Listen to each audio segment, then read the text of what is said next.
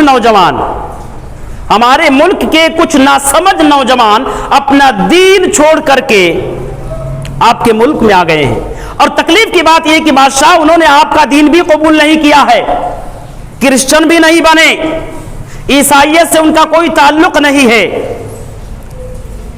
ایک ایسا دین انہوں نے اپنایا ہے جو نیا دین ہے، جس کو نہ میں جانتا ہوں نہ آپ جانتے ہیں، کوئی نہیں جانتا، نیا دین لا کر کے دنیا میں فالو کر رہے، پھیلا رہے۔ لہذا بادشاہ ہم انہی کے بابت آپ کی خدمت میں حاضر ہوئے ہیں، ان کے بڑوں نے، ان کے قبیلے کے عمائدین نے، ان بڑے بزرگوں نے، ان کے والدین نے، ان کے چچاؤں نے، ان کے بڑے لوگوں نے ہمیں بھیجا ہے، آپ سے ادباً گزارش ہے کہ آپ ان لوگوں کو مکہ واپس کر دیں۔ بادشاہ بڑا دور اندیش تھا،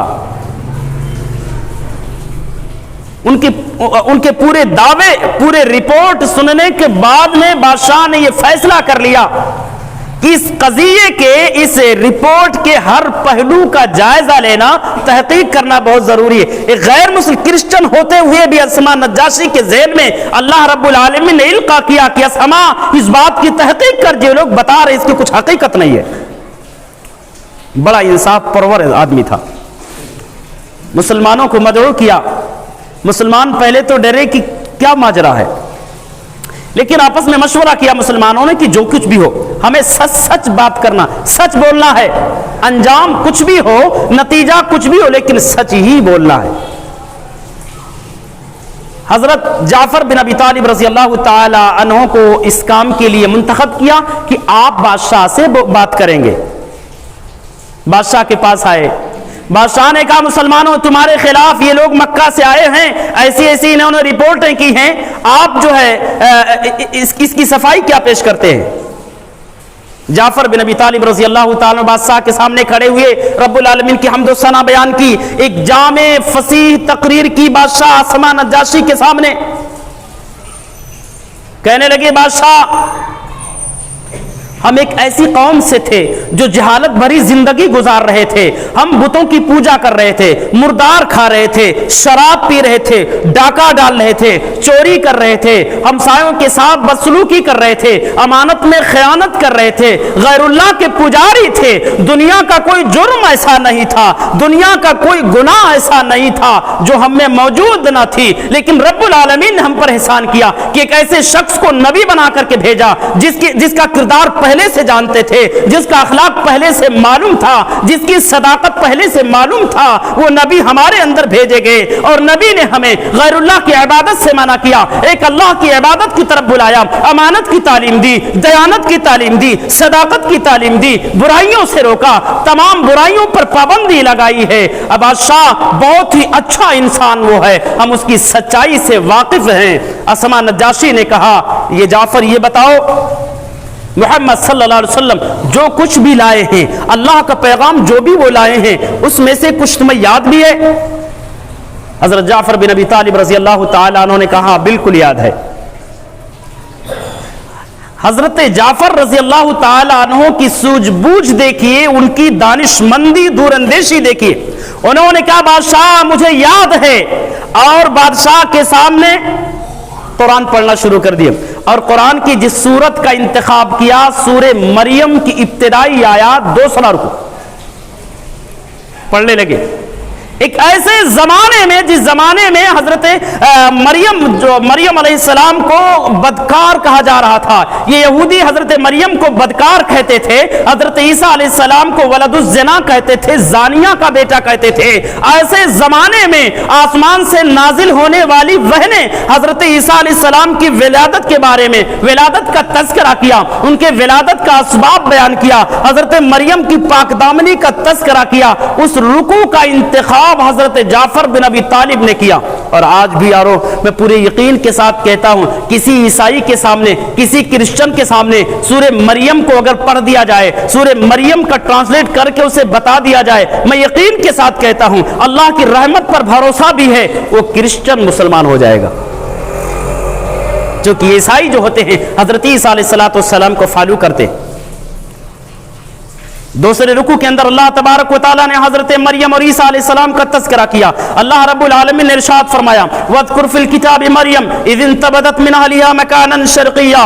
اے پیغمبر, اس مقدس کتاب کے اندر, قرآن مجید کے اندر حضرت مریم کا تذکرہ کرو جب مریم نے اپنے بستی سے, سماج اور معاشرے سے, اپنے گھر کے لوگوں سے کنارہ کشی اختیار کر کے بیت المقدس کے شرقی جانب یعنی مشرقی جانب وہ جا کر کے گوشہ نشین ہو گئی. اے اللہ کی عبادت کے غرض سے, رب العالمین کی کبریائی بیان کرنے کے لیے, رب العالمین کی عبادت کرنے کے لیے جب وہ تنہائی میں ہو گئیں, اللہ نے بیان فرمایا فارسلنا الیہا روحنا فتمثل لها بشرا سویا. تو ہم نے مریم کے پاس روح الامین کو بھیجا, جبریل امین کو بھیجا. جبریل امین ایک انسانی شکل میں تھے, نوجوان اور خوبصورت انسان کے شکل میں تھے. حضرت مریم نے جب اپنی طرف ایک نوجوان شخص کو بڑھتے ہوئے دیکھا, گھبرا گئیں کہ ایسا تو نہیں کہ کوئی غلط نیت لے کر کے آ رہا ہے. حضرت مریم نے کہا قالت انی اعوذ بالرحمن منک ان کنت تقیا.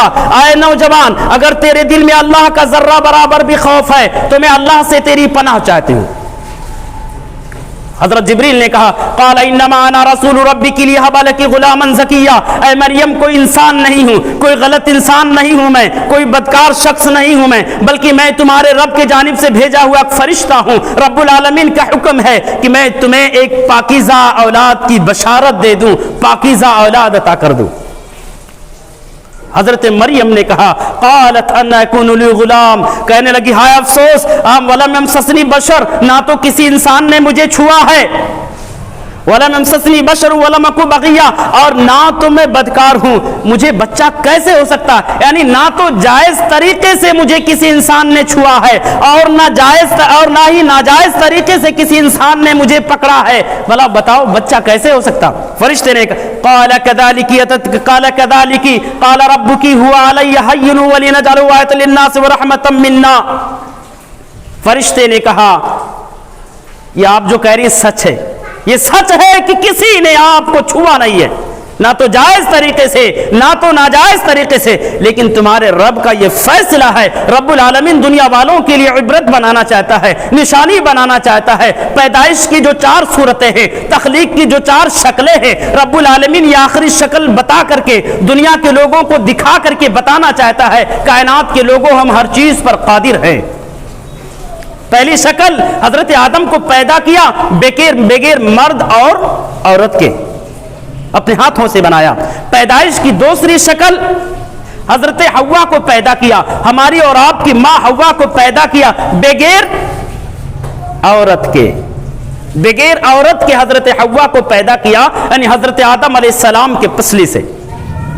اور پیدائش کی تیسری شکل جس سے ہم اور آپ پلے بڑے, ایک مرد اور ایک عورت سے. اور چوتھی شکل بغیر شوہر کے, بغیر مرد کے پیدا کرنا. یہ 4 شکلیں اللہ تعالیٰ نے ان 4 شکلوں سے لوگوں کو پیدا کر کے دنیا کے لوگوں کو یہ بتایا کہ ہم ہر چیز پر قادر ہیں. تو حضرت جبریل نے کہا یہ رب العالمین عبرت بنانا چاہتا ہے لوگوں کے لیے, دنیا والوں کے لیے, اور اپنی خاص رحمت نوازنا چاہتا ہے, یعنی نبوت عطا کرنا چاہتا ہے مریم تمہارے خاندان میں. ورحمۃ منا وکان امرا مقضیا. فرشتے نے کہا اور یہ ہو کر کے ہی رہے گا. اللہ کے حکم سے حضرت جبریل علیہ الصلوۃ والسلام نے حضرت مریم کے پیٹ پر پھونک ماری، حضرت مریم علیہ السلام حاملہ ہوئیں، گھبرا گئیں۔ دنیا کیا کہے گی؟ ہماری شخصیت پر غلط تبصرے کرے گی، دنیا غلط بیانی کرے گی، دنیا الزامات عائد کرے گی، دنیا لعن طعن کرے گی۔ اب کیا ہوگا؟ فَحَمَلَتُهُ فَانْتَبَذَتْ بِهِ مَكَانًا قَصِيًّا، جب وہ حمل سے ہو گئی حضرت مریم علیہ السلام تو ایک دور دراز ایک میدان میں چلی گئی، وہاں تنہا ہو گئی، اکیلے رہنے لگی، گوشہ نشینی، ایک سوئی تنہائی میں ہو کر کے پریشان ہیں۔ اور جیسے جیسے ولادت کے ایام، ولادت کے زمانے قریب آتے گئے، حضرت مریم علیہ السلام کی بے چینی بڑھتی گئی دنیا کے لوگوں کے غلط بیانی سے کہ دنیا کیا کہے گی۔ ایک تو تنہائی کی تکلیف، دوسری ولادت کی تکلیف یعنی حمل کی تکلیف، کافی پریشان تھی۔ ایسے قرب و بے چینی کے عالم میں حضرت مریم نے کہا یا لیتنی مت قبل ھذا وکنت نسیا منسیا، کاش کہ میں پہلے مر چکی ہوتی، دنیا مجھے بھلا چکی ہوتی، مجھے کوئی یاد کرنے والا بھی نہ ہوتا۔ فجاء المخاض الى جذع النخلة قالت يا ليتني مت قبل هذا وكنت نسيا منسيا فناداها من تحتها لا تحزني، عرش والے نے پکارا ہے مریم فکر نہ کرو، تمہارے رب نے تمہارے قدم کے نیچے چشمے جاری کر دیے۔ علماء نے بیان کیا چشمے کا جاری ہونا یہ حضرت مریم کی کرامت تھی۔ اللہ رب العالمین نے کہا مریم گھبراؤ نہیں، یہ تمہارے نیچے چشمے ہیں، اور اوزی الیکی بجذع النخلہ، اور یہ کھجور ہے، کھجور کا درخت ہے، اس کو ہلاؤ، اسے ہلاؤ، پکے پکے کھجور گریں گے، اس کو کھاؤ، اس سے توانائی آئے گی۔ اور پانی فکلی وشربی وقری عینا، کھاؤ پیو اور بچے کو دیکھو، اس سے راحت حاصل کرو، سکون حاصل کرو۔ آپ بتاؤ کہ ایک کھجور کا جھاڑ کوئی ایسا کوئی پتنگ کی ڈور تھوڑو ہے کہ اس کو ہلاتے رہو، کوئی بھی ہلا؟ کھجور کا جھاڑ اتنا مضبوط ہوتا ہے کہ مضبوط پہلوان کے طاقت بھی جواب دے جائے، کوئی آسان نہیں ہلانا۔ لیکن اللہ نے مجبور اور بیمار مریم سے کہا ہے مریم ہلاؤ، تساقط علیک رطبا جنیا، اور پکے پکے کھجور گریں گے اس کو۔ یعنی گویا اللہ تعالیٰ نے مریم کے ذریعے سے کائنات کے تمام لوگوں کو ایک پیغام دیا، میسج دیا کہ اے دنیا کے لوگوں جتنا تم کر سکتے اتنا کرو، باقی اپنے رب پر چھوڑ دو، جتنی طاقت ہے اتنی کرو، باقی رب العالمین پر چھوڑ دو۔ اللہ نے کہا مریم ہلانا تمہارا کام ہے، میرا حکم ماننا تمہارا کام ہے، درخت کو ہلانا، درخت سے جو ہے پھل گرانا، پکے کھجور گرانا، یہ میرا کام، تم جتنا کر سکتی اتنا تم کر لو، باقی میں کر لوں گا۔ فکلی وشربی وقری عینا، اور اے مریم دیکھنا فإما ترین من البشر احدا، جب کسی مرد کو دیکھنا، کسی انسان کو دیکھنا تو کیا کہنا؟ فقولی انی نذرت للرحمن، اے انسان میں نے رحمان کے لیے روزہ رکھنے کی نظر مانی ہے، فلن اکلم اليوم انسیا، میں بات نہیں کر سکتی۔ یہ خاموشی کا روزہ گزشتہ امتوں میں، گزرے ہوئے شریعتوں میں جائز تھا، لیکن امت محمد میں، شریعت محمدی میں خاموشی کا روزہ جائز نہیں ہے۔ اللہ نے کہا خاموشی کا روزہ رکھ لینا، دنیا جب طنز کرے گی، دنیا تمہاری شخصیت پر غلط تبصرے کرے گی تو خاموشی کا روزہ رکھ لینا۔ جس کا ڈر تھا وہی ہوا۔ حضرت مریم بچے کو لے کر فاتت به قومها تحمل، اپنے قوم کے پاس آئیں۔ قالوا یا مریم انا لک ھذا، لوگوں نے کہا، غلط تبصرے کرنا شروع کر دیے، کہنے لگے مریم یہ تو نے کیا کر ڈالی، لقد جیتی شیئا فریا، بہت برا کام تو نے کیا۔ یا اخت ہارون ما کان ابوک امرا سوء وما کانت امک بغیا، ہارون کی بہن نہ تو تیرا باپ غلط تھا نہ تو تیری ماں بدکار تھی، تو نے تو پورے خاندان کے ناک کٹوا ڈالے۔ بہت بڑا یہ پیغام دیا اللہ رب العالمین نے حضرت مریم کو نصیحت کر کے کہ مریم جب تمہاری قوم تمہاری شخصیت پر غلط تبصرے کرے گی، جہالت بھرے جملے کسے گی تو خاموش ہو جانا، جواب نہ دینا۔ اللہ رب العالمین نے یہاں پر ہمیں اور آپ کو پیغام دیا کہ اگر کوئی جاہل جہالت کر رہا ہے تو اس کی جہالت کا جواب جہالت سے نہیں. کیوں؟ چونکہ اگر آپ کسی کی جہالت کا جواب جہالت سے دیں گے تو آپ کو اس سے بڑا جاہل بننا پڑے گا. یعنی اگر آپ کو 100 گالی دے رہا تو آپ کو 150 گالی دینا پڑے گا, تب جا کر جیت پائیں گے. گویا کہ اپنا ایمان اور عقیدہ, اپنے نیکیوں کو برباد کرنا پڑے گا. اللہ رب العالمین نے کہا خاموش ہو جانا, جواب نہ دینا. حضرت مریم علیہ السلام حضرت عیسیٰ علیہ السلام کو لے کر کے قوم کے پاس آئی. قوم نے طنز کیا, تانو تشنیع کیا, غلط تبصرے کیا, غلط بیانی کیا. حضرت مریم نے اشارہ کیا, فاشارت الیہ, بچے کی طرف اشارہ کیا. قوم نے کہا مریم ایک تو نے غلط کام کیا, دوسری بچے کی طرف اشارہ کر رہی ہے. قالوا کیف نکلم فی المہد صبیا, ہم بچے سے بات کیسے کر سکتے ہیں, یہ تو بھی گود میں پلتا ہوا بچہ ہے, یہ بولنے کی صلاحیت نہیں رکھتا. اتنے میں اللہ رب العالمین نے حضرت موسیٰ کی زبان میں طاقت دی, قوت گویائی عطا فرمائی. حضرت موسیٰ نے کہا قال انی عبد اللہ, اللہ اکبر. حضرت عیسیٰ نے کہا قال انی عبد اللہ, میں اللہ کا بندہ ہوں. اتانی الکتاب وجعلنی نبیا, اور رب العالمین نے میری تقدیر میں نبوت رکھا ہے, میری تقدیر میں کتاب بھی لکھا ہے. آپ دیکھو اللہ علام الغیوب ہے, وہ جانتا تھا کہ آنے والے دنوں میں عیسائی کرسچن عیسیٰ کو اپنا معبود بنائیں گے. اس لیے عیسیٰ علیہ السلام نے جب سب سے پہلے کلام کیا, سب سے پہلا جملہ جو زبان سے نکالا, اپنی بشریت کا ایک اقرار کیا کہ دنیا کے لوگوں میں اللہ نہیں ہوں, میں معبود نہیں ہوں, میں تمہارا رب نہیں ہوں, اللہ کا ایک بندہ ہوں, اللہ کا ایک بندہ, ایک نبی میں ہوں. سب سے پہلے اپنی بشریت کا اعتراف کیا. حضرت جعفر بن ابی طالب رضی اللہ تعالیٰ نے سورت یہ آئیے رکوع پڑھتے رہے. وہ کرسچن بادشاہ اسما نجاشی جو بھی مسلمان نہیں ہوئے تھے, جب یہ پورا رکوع آپ نے پڑھ لیا, زارو قطار بادشاہ رونے لگا, کہنے لگا اے جعفر بس کرو, تم جو کچھ بھی کہہ رہے ہو سب سچ ہے. رونے لگا, اور وہ نہیں, اس کے جتنے بھی چاہنے والے تھے سب رو رہے تھے. رونے کی دھاڑس بڑھ گئی, اور اسما نجاشی اس موقع پر مسلمان ہو گیا. اسما نجاشی کا مسلمان ہونا یہ مشرکین مکہ کے لیے بہت بڑی شکست تھی, بہت بڑی ناکامی تھی. اسلام اور اہل اسلام کے لیے بہت بڑی جیت تھی, بہت بڑا فتح تھا. اسما نجاشی نے کہا ہم مسلمانوں کو تمہارے ساتھ واپس نہیں بھیج سکتے. بڑا انصاف پرور بادشاہ تھا.